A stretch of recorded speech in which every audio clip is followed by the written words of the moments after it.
Hey everyone, I am so excited about this interview today because I have a wonderful friend of mine, Nigel Turner Carroll, coming in to share his journey as a performing artist and playing roles such as Bernardo in West Side Story to so many more productions he's been a part of, and then directing and co-creating shows such as The Tap Pack and Drummer Queens, and again, so many more because his CV is absolutely endless. And I'm just so excited that he's here to share his journey with you. Hey, Nige, how are Hey, you? Ames. Good, really good. Thank you. Thanks for having me on. You're welcome. Thanks for being here. So I'd love you to get started and just, let everyone know how you just evolved in this industry.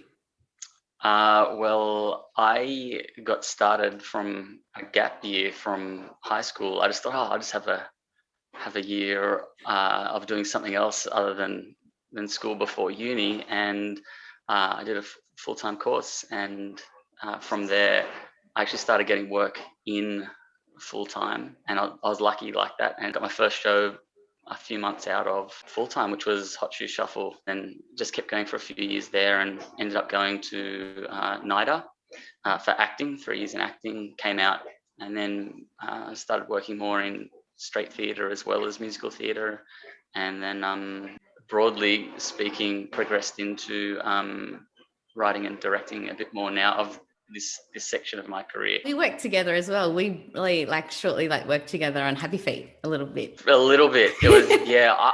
Well, that was it was a great one because I would have loved to have done more on Happy Feet, really, just to get to work with Kelly Abbey Yeah. and possibly Dean as well. I know he was on it for a bit he was on it as well. I couldn't.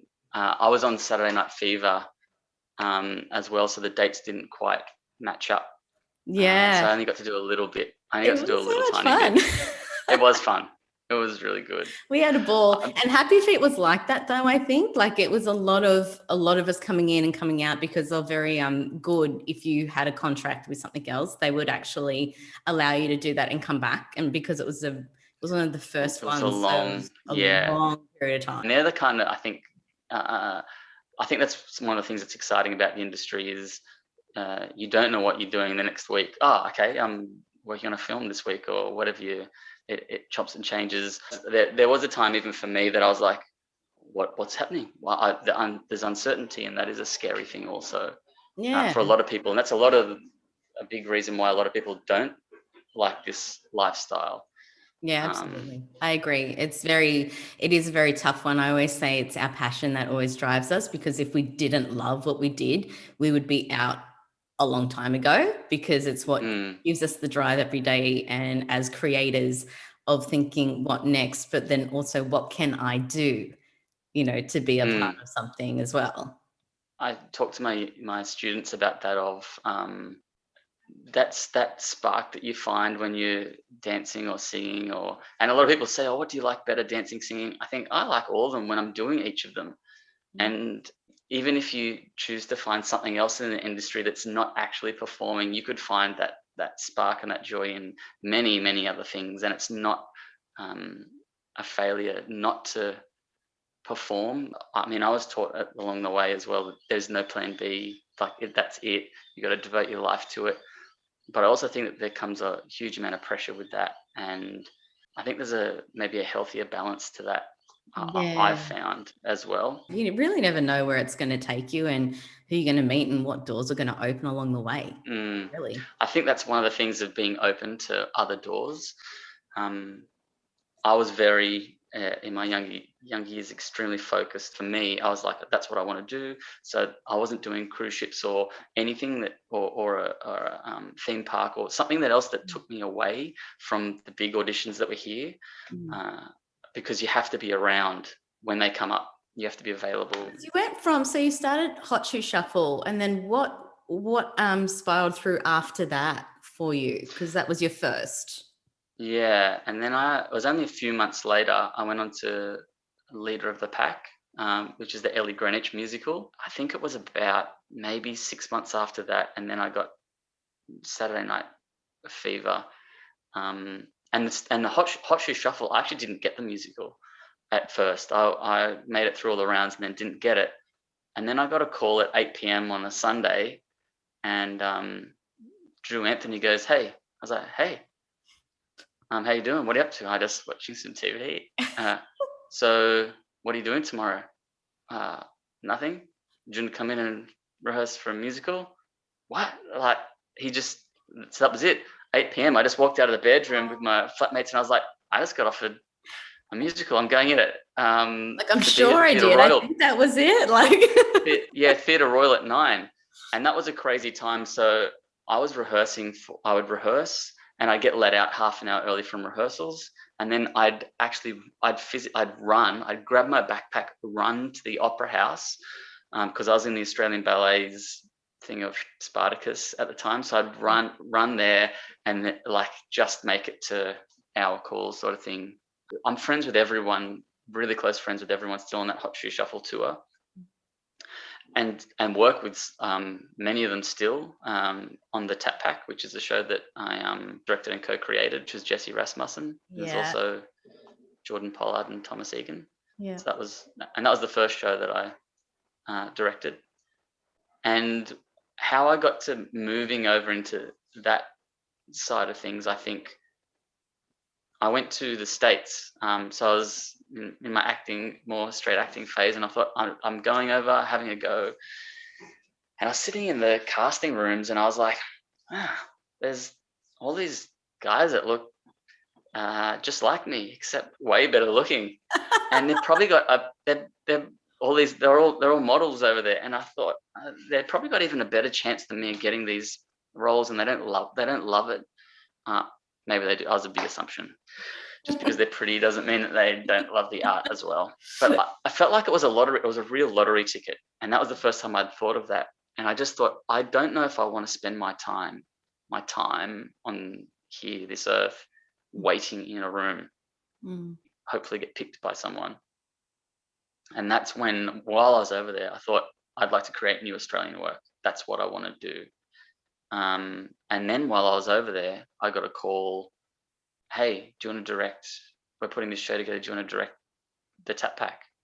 And so it was after I'd made that decision, then this call came through. While I was over there, I also got offered this play called The Mofo with the Hat. That's not the exact title, but I won't swear on your show.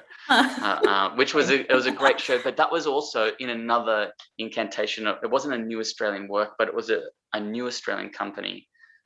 Zoe Trilsback and Troy Harrison, Workhorse Theatre Company, and so I was really proud to be a part of that too. But I made this decision of where I wanted to head, and then these things just popped up, and that's how. And then from there, I've just got more directing work. Yeah, I mean, like, because I was mentioning how your CV is like endless of just shows you've done. And then even when you go into the different directing roles and creating roles, it's like on par, like sometimes some people can be playing many, many, many different roles on stage. But then when it comes to creating, it's just like one or two. But like yours just seem to be on par, like, which is a very, very amazing achievement. So something you should be really proud of as well. So, I mean, going from things like iconic shows like West Side Story and playing Bernardo to then like creating things as well, like, how's that feeling? Like, like, because having a main role, obviously you naturally get that pressure as well of delivering. But then again, as a creator, you're still in that main role. So how do you think, like, on par, how does that feel for you? One of the things I do enjoy about directing is I don't feel the same sort of it's a different pressure. And it's more of a leadership role. I've always, one of the things that I felt that and making a transition more to directing is that I felt like that was a part of myself I wasn't fulfilling, was that I do enjoy leading. And as an actor, you get told what to do a lot. Like, you want to go, yes, I'm creating the role and you're doing this and you're making these decisions, but it's not as big picture, and it's not possibly by the way that I act and things, I get to inspire people, but I get more of an opportunity as a director to help other people through their journey. Also, being a creator, I feel like it's a bit more giving. I felt for me, acting was a bit more of a selfish craft. For me, I was a little bit more self-involved. This was the way that, and I didn't like that about myself. Mm. But I'd have these people that would come to me and I go, I got this idea for a show, for example, the Tap Pack. So it feels like I'm giving my all my attention to help them achieve their dream. And that's what, so for example, the guys from the Tap Pack, they're individuals, and I'm helping them to achieve. I've got this idea with Airborne. It's Peter Anderson. With Drummer Queen, it's Joe Akari. Is like, I got this kind of idea, and then I go, okay, can we make that? The pressure that I felt when I was performing, I didn't realize it till after I kind of stopped, but I think I had quite a lot of stage fright the whole time, especially on opening nights. But it was part of my thing. If I was afraid of something, I'd do it. It was part of my mentality so that it wouldn't control me. Yeah. So sometimes before an opening night, I'd be like, this was my pep talk. Well, I'm not going to die. So, and then I just take the first step out. I'd take the first step out for Bernardo or whatever. Yeah. Well, here you are. You got to do it now. You're not going to die. So just take that first step out. And I didn't really know that. It's so dramatic. Yeah. And then it's like, well, you'll be fine. Get out. I think I enjoyed the challenge of that, but it's a different type of challenge. I enjoy doing prep work, which I always did as an actor. You had mentioned earlier that the things I've done are varied. I love delving into whole different worlds. So for example, for me to give justice to this Irish show that I'm putting together, I don't come from an Irish real cultural background, although I think we're heavily influenced in Australia, or the Irish dance world. So I have to do so much research, talk to so many people, so that it feels more authentic. And I was lucky enough to put a version of that in Europe. I can't wait to be able to travel again. I think that's one of the most lucky things that we get to do as performers, and I've been able to have in my career is travel, the adventure of travel and seeing other cultures, and love that. And I always say it's like such a gift that we get, because it's such a struggle. Like we can't lie that this industry is like an easy one. It's difficult. And again, you go back to the passion and like what drives us every day to keep going and creating and learning. So we're always learning. So again, stepping into creative roles, you're learning, and it's great because you have to do your research. It forces you to do research in order to get the best content over, and create and mold onto the cast. And, everyone's in that learning process, and it's amazing. It really is. And travel, oh my God. Yeah. Early days, I'd have such strong focused goals. What happens if I did become more relaxed on things, or I didn't? There was a time when I went, what happens if I stop having? So I actually went through a period. I was like, I haven't got any goals, and I'm going to see what comes. And that's been a really great process, because there's been this very big push for, not that it's a bad thing. I think it is a good thing, but you have your goals, you strive for them, you achieve them, you do, and you got to drive and you push yourself every day. And I think that is good as well. And if that works for you, but I've also, for the last, I'd say, nearly 10 years, I have not done that. I've really just seen what comes. I've enjoyed life a bit more because of that, I feel. Yeah, I only had one. I thought, maybe it's time to set. I only had one overarching, and I just let it sit there. And I thought, that'll be a 10-year goal. But it came around a lot quicker, which was for me to be an international director. And I thought it would be in a different circumstance of, I'd get asked to do shows overseas and that was my kind of, and travel. And but it ended up being the shows that I'd helped create ended up going overseas and having some success over there. So I've had shows travel through North America, Asia, Europe, probably a couple of other places, but I can't think of right now. But it's been really great. I've been very lucky. And it's such a surreal moment, because I know even the Tap Pack did really well. and traveling, internationally as well. So something that you guys created here as well, and just for it to expand over there with, your name amongst that as well. I think that's it's a big thing. Like, I think I couldn't believe it. We're in Edinburgh. The first time we kind of took it over was Edinburgh, because we're from little Australia, and you think, We're so far away from everyone. Yeah, is my work even on par with anything that's happening anywhere? And then we took it to Edinburgh, and everyone that first audience, and we got a standing ovation. I think I nearly cried, or maybe possibly maybe even a little bit. But yeah, it's got a little bit watery. Yeah, I just couldn't fathom. I couldn't believe that there's something that we created that everyone loves on this, from people from all around the world coming to Edinburgh, that love this show, and that, I think, has been something that have been proud of. Even in when I took another show to Switzerland, I was proud of this moment of, because you turn up and they're like, all right, put this show on, show us what you can do. And even the artistic director of that, he had different visions of, he's like, you need to change this in the show and change that. And I stood strong. I said, I'm happy to talk about it, but just I need to see it in front of an audience first, because different things translate to different cultures, and sometimes the humor doesn't, or things, you have to change things around, and the audience loved the show. And he said that it's actually very hard to impress a Swiss audience. They're very they're spoilt for pieces, and so I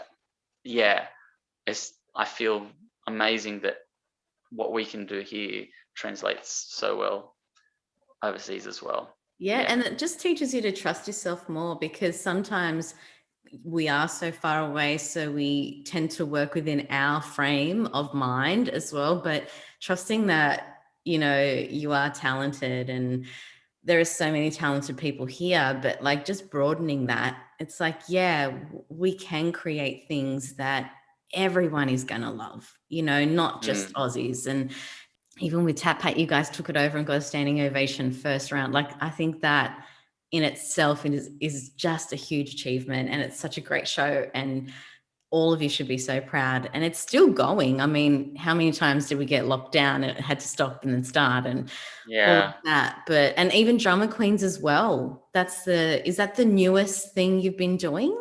It is the newest thing.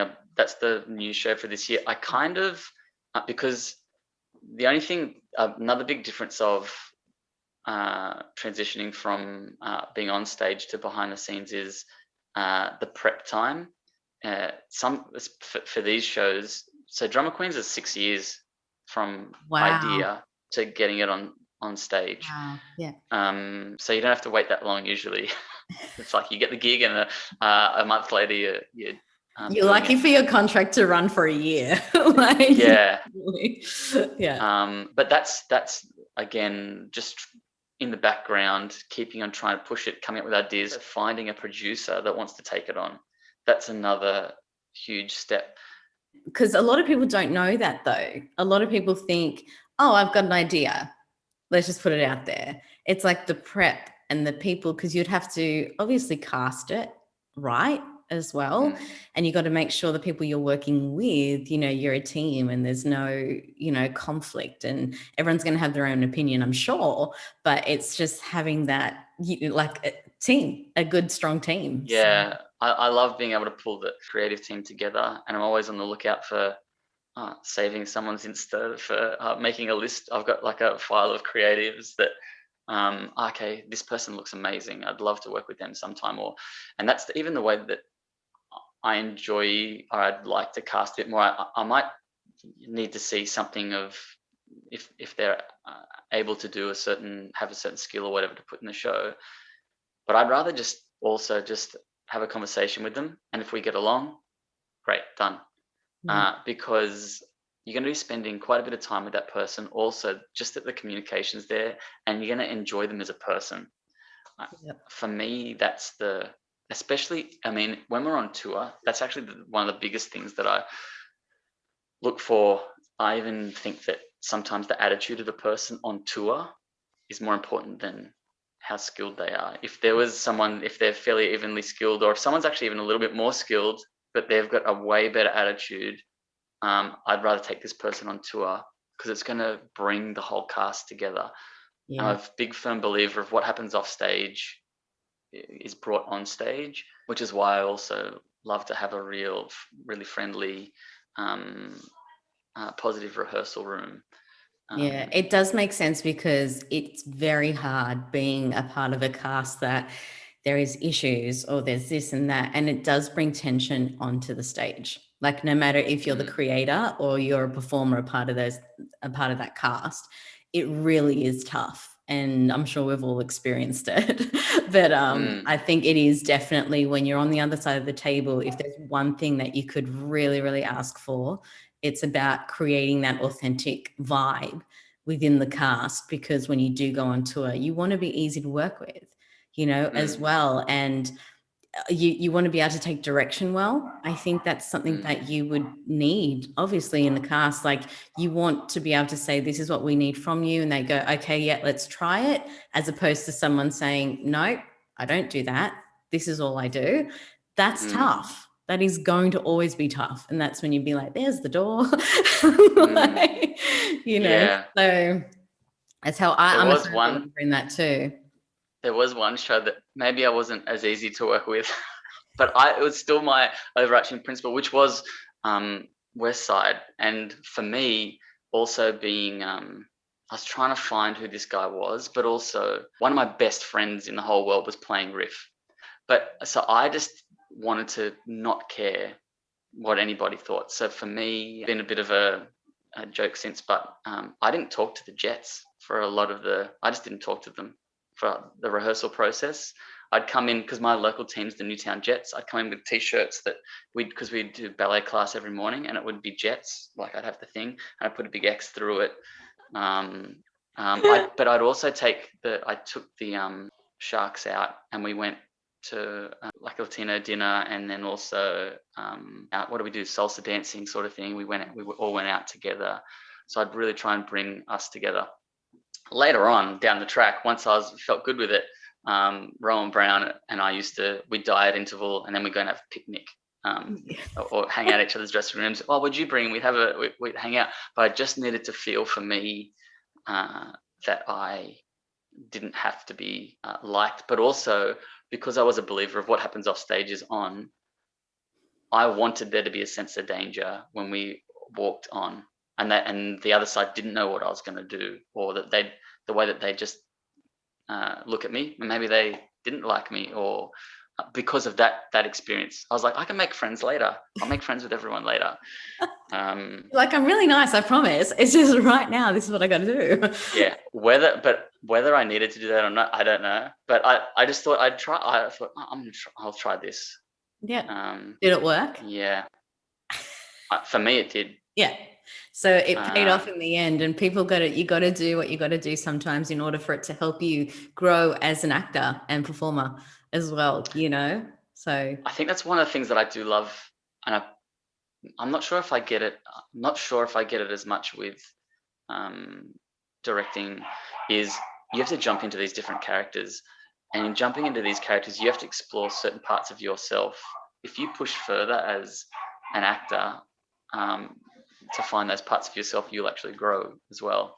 Oh yeah, and that's what it's about. Like, growth is the hugest thing for all of us. You don't want to be doing this for years on end and you're still getting hired for the same kind of roles, or you want to be pushed as well to discover more layers underneath yourself and what you can offer, because when we all start out really young, at the end of the day, like, yeah, we're so used to getting told what to do, but when we can discover that we can actually speak up and say, actually, I want to try this. How can we go about that in a nice way, obviously, but I just think it's a great, that self-discovery is awesome. And I think when you start peeling those layers back to go, oh wow, I've actually got this that I can bring out, and I think it's also about like not being afraid to really go that extra mile and getting feedback on that, because again, that's growth. you know. So I think, especially as actors, I mean, like I said, you don't want to be stagnant in your in your career. You want to be able to go, I've done that, and it's all different because of who I am and what I can bring, you know. In saying that, maybe I don't get that as a director, I try and help other people do that now. So when I was acting it, that's why I think one of the reasons it felt, you're trying to find all these different parts of yourself to bring to the role or expand, and it's that growth. But now I'm spending the time giving to others to try and bring that, let them explore those parts and bring it out of them. Absolutely. I wanted to touch base as well, like, because I know obviously your beautiful wife, Monique, is my great friend.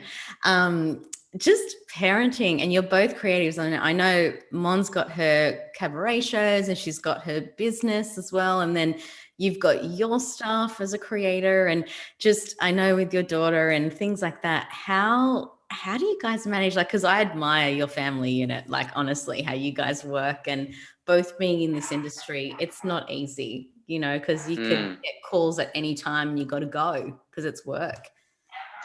Yeah, I think I've found a better balance as I've gone along as well. When you prioritize your career first, to then putting family first, or finding a more of an even balance. So early on, I mean, I was on tour. Ruby was born while West Side Story was on. She was born on opening night of Melbourne.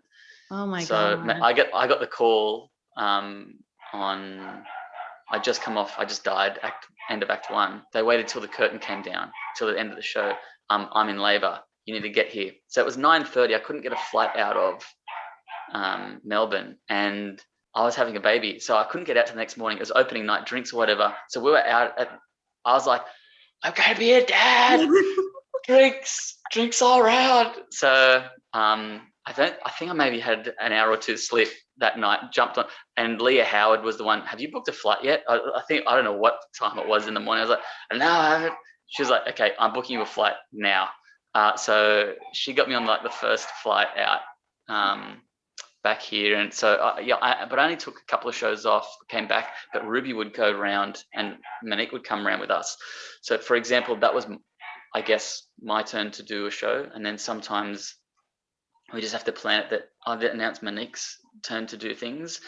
And then sometimes if there's a job that we both really want to do, in the early days especially, we might have gotten family to come and help for a couple of weeks or something like that. That happens, I think, more of a conflict, both of us acting. When I've been directing, I'm planning stuff a year in advance a lot of the time. I have to be away from home a lot less. It's only like a week or two, like just a bumper show in a week, or a couple of weeks of rehearsals. It's a shorter time anyway. So there's a big difference in directing, being able to be at home a lot more. And if something conflicts, because it's a year out, I get a bit of a say now, going, can we have the rehearsal period in this block of time, because I'm not available. As an actor, you don't get that. You just have to turn up. That's right. Yeah. So I think I'm a bit more flexible around Monique's schedule. But there was a time where I had to turn down, and I said, I just don't want to do this. I turned down quite a bit of work so that Monique could go and do stuff. But it did kill me a bit. I was like, I had to turn it down. So we tried to work through that, and how can we make it all work? A lot of the time when Monique was away for a lot of the time on cruise ships. Yeah, that was used to be her big thing before COVID, and she absolutely loved it. So the thing is, for me, I go, I'm not going to deny her from living her dreams, and she's exactly the same for me. I don't know. You just have to, you know what? You have to be more prepared. That's really all it is. You have to go, okay, I know exactly who's taking Ruby in these hours, and when she got to school, I think it got a lot easier too. Yeah. Because you've got that window in the day to do everything, and you just have to go.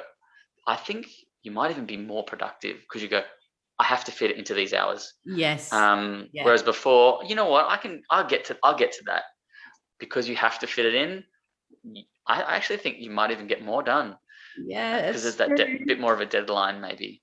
Yeah, I get a lot done. Like, well, my little one, she's 4, and I think it's Mm, just like having, yeah, set times to go. I have this block, exactly what you just said.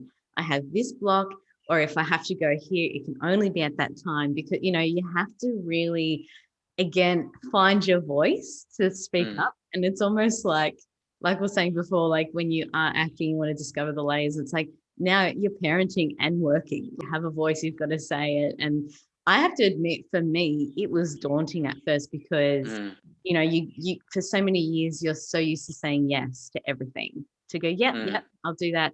When you start saying no, you think, oh, that was tough, and then once people start respecting you in a different light, you go, mm, okay, yeah, this is what mm, I need, because this is my life now. It's not what it was mm. 10 years ago, but yeah, I just, like I said, I completely admire you guys, because I know personally, on a personal level, how busy you are and where you guys are all the time. I don't know if it's better or worse having someone else in the industry, because I've got no other experience on. But we can help each other. We do help each other out a lot on different jobs. I think it's also even just we trust each other's and value each other's opinions so much. All of my shows, I bring Monique in early and go, is it horrible? Tell me what you think. We'll talk about it Yeah. later. And I Yeah. think it's like there's some like children's shows that I've worked on as well. I bring, like, there's one that I choreographed a show, again under the blanket of New Australian Work, and this was a David Walliams book that got adapted into a play / musical, Yeah. a play with dance, which was Billionaire Boy. I loved it. I loved it. And but what I'd do is I'd have Ruby and I'd choreograph it, and then I'd show her, and if she was interested, then it stayed, and if she got bored, then I cut it and did something else. And sometimes she'd go, "Dad, you need to do something more like this," and she'd do something, and so I called her my assistant choreographer. Yeah. And I've got a picture of she and I on the way to the opera house, the assistant choreographer ready to give notes. Um, I love it. I love it. See, and kids are just so honest. So it's almost like yeah, you kind of can trust their vision to be like, this is what we're going to like. Like, yeah. okay. Yeah. So that's If so I can cool. hold her attention for the hour and a half or whatever, or if she comes away going, how did this happen? How did you do that? Then I think that's a win. So, because for example, for Drummer Queens, my ultimate goal in that was to have, in particular, young females walk out of the theatre going, not even I want to drum, but I feel empowered and I'm ready to conquer the world. Uh, and we've had much feedback from the show saying that, Yeah. because it's an all-female drum show, cast of 8 females, and also an extremely multicultural cast, which I was quite proud of as well.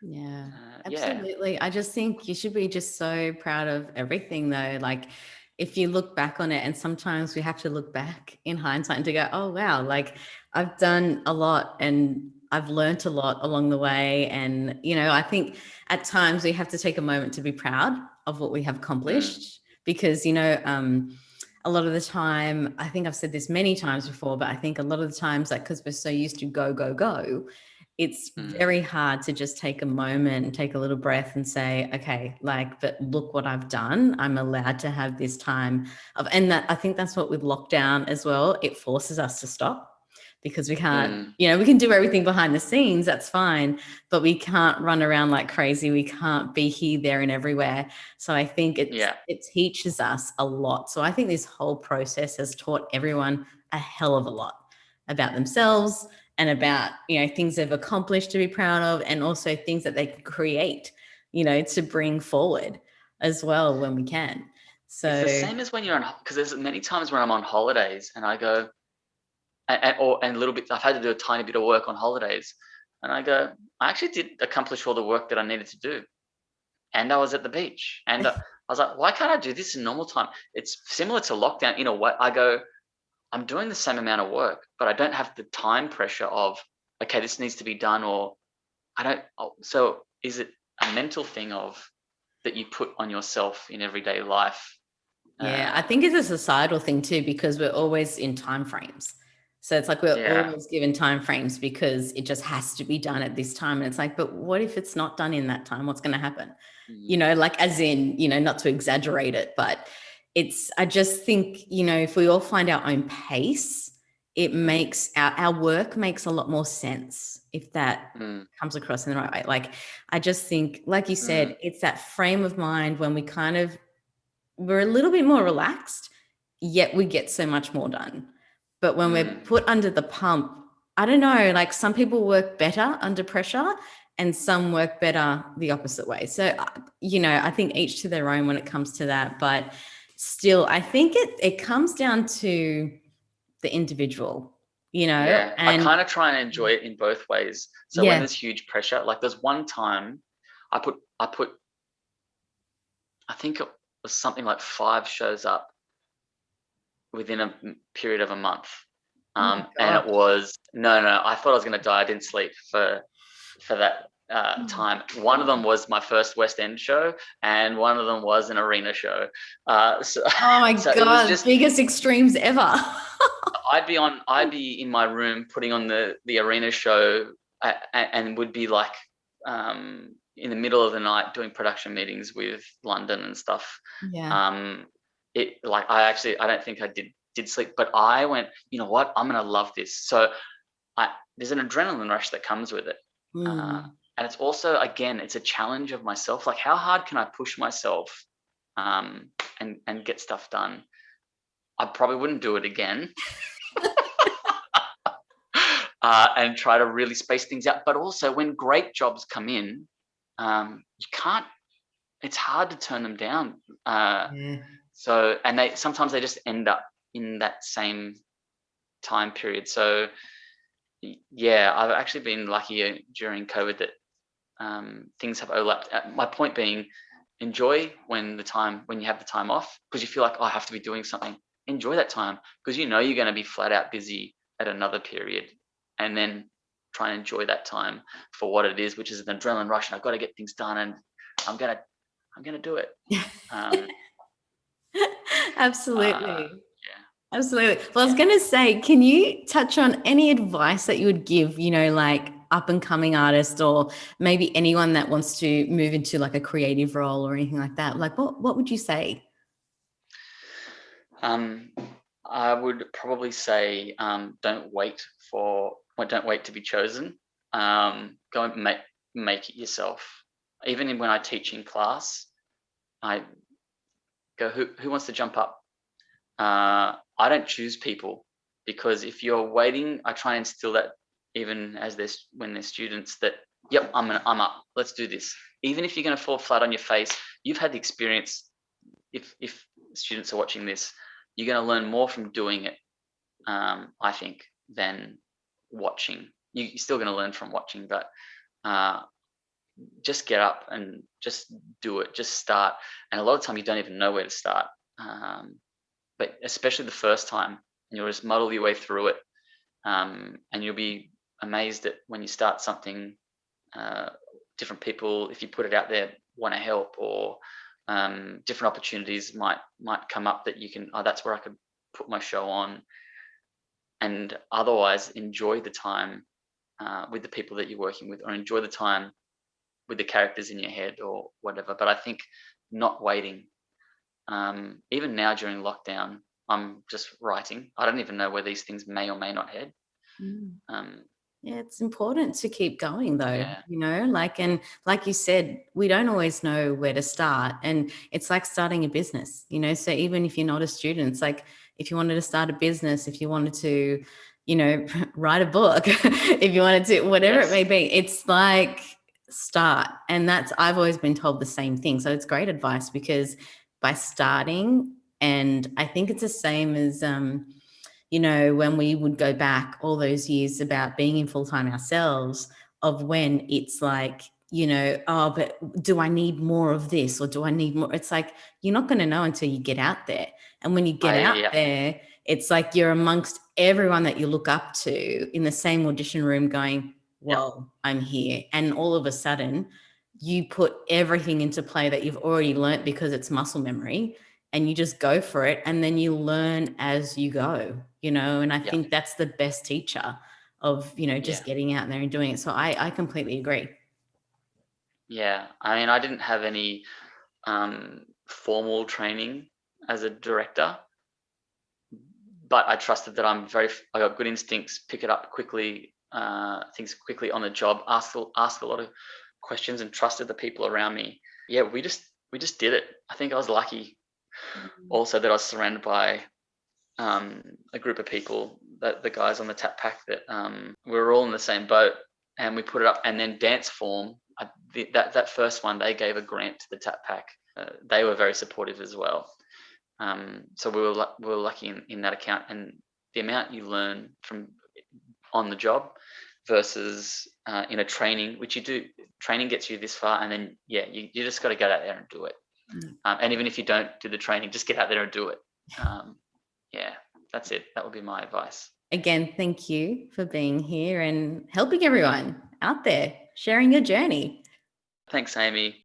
If you enjoyed that interview just as much as I did, I would love for you to like, share, and subscribe to my channel, and head to that link in the description box down below so you won't miss a beat on anything up and coming for Uncensored and Real. So until next time, I'll see you then.